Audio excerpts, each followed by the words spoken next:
Kryeministri Edi Rama e konsideroi farsë procesin ndaj ish-presidentit të Kosovës Hashim Thaçi dhe liderëve të ushtrisë qeverimtare të Kosovës në Hag, ndërsa uroi që ky teatër absurd të marrë fund në vitin 2026 me lirimin e tyre. Përmes një videomesazhi ndërsa udhëton drejt Hagës, kryeministri bëri të ditur se do të takojë pas disa kohësh tanim nga takimi i mëparshëm komandantin e ushtrisë qeverimtare të Kosovës, presidentin e Republikës të Kosovës Hashim Thaçi. Rama kujtoi se Thaçi u mor nga zyra dhe mbahet peng prej tani me vitesh në një qeli të drejtësisë ndërkombëtare për turpin e madh të gjithë atyre që sponsorizojnë atë lloj drejtësie.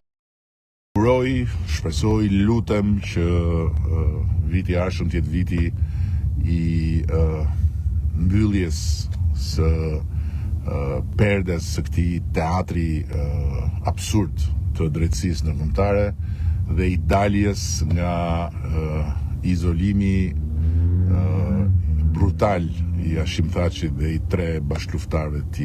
Rama tha se tani pritet vendimi ndërsa ka mbaruar ekspozimi i pseudoprovave të akuzës, parada dëshmitarëve qesharak të sjellë në sallën e drejtësisë ndërkombëtare nga akuza si dhe ka mbaruar edhe dëshmi tejet serioze të dëshmitarëve të mbrojtjes. Kreu i qeverisë tha po ashtu se uron dhe shpreson se vendet demokratike që sponsorizojnë këtë gjykatë të reflektojnë mbi standarde të ulta mbi nivelin shumë nënvijat e kuqe të një drejtësie demokratike.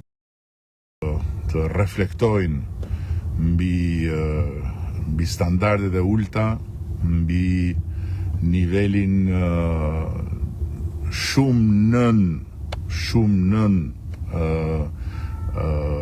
vijat e kuqe të një drejtësie demokratike, të gjithë kësaj që prej vitesh po ndodh me njerëzit të cilët të vetmin faj kanë se u rebeluan ndaj një regjimi satrap. Dhe këtë të vërtet sipas tij nuk e tund askush.